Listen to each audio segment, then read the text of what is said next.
చూడమ్మా చూడ ఒకసారి అందరూ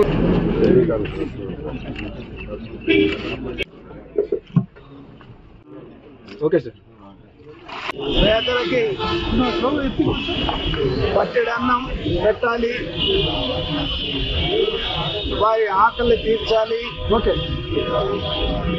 వారు సరైనటువంటి 3 పూట్ల ప్రతి పేదవాడికి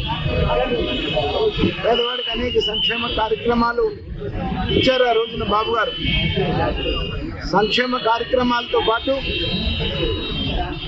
పట్టెడు అన్నం పెట్టి పేదవాడి పొట్ట నింపాలి అనేటువంటి ఒక సదుద్దేశంతో రాష్ట్రం అంతా కూడా అన్నా క్యాంటీన్లు పెట్టి 5 రూపాయలకే బ్రేక్ఫాస్ట్ కానీ, 5 రూపాయలకే లంచ్ కానీ, 5 రూపాయలకే డిన్నర్ కానీ, 3 పూట్ల మరి పేదవాడికి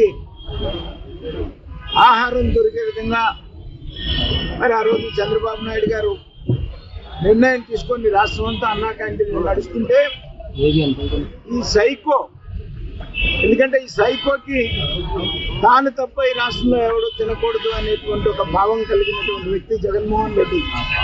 జగన్మోహన్ రెడ్డి వచ్చిన తర్వాత ఎలా అయితే రాష్ట్రాన్ని వ్యవస్థలు మొత్తం నాశనం చేశాడో దాంట్లో భాగంగా పేదలకు పెట్టేది అన్నం పెట్టేటువంటి అన్నా క్యాంటీన్లు కూడా మరి రద్దు చేసినటువంటి విషయం అందరికీ తెలిసిందే.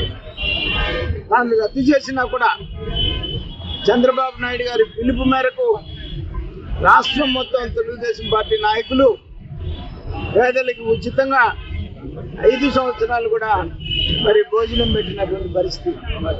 అలాగే మరి సత్తెనపల్లి నియోజకవర్గంలో మన్యం శివనాగమల్లేశ్వరరావు దగ్గరగా 561 రోజులు, రోజుకు 300 నుంచి 400 మంది దాకా మరి వైసీపీ ప్రభుత్వం ఉన్నప్పుడు పేదలకు మరి అన్నదానం చేశారు.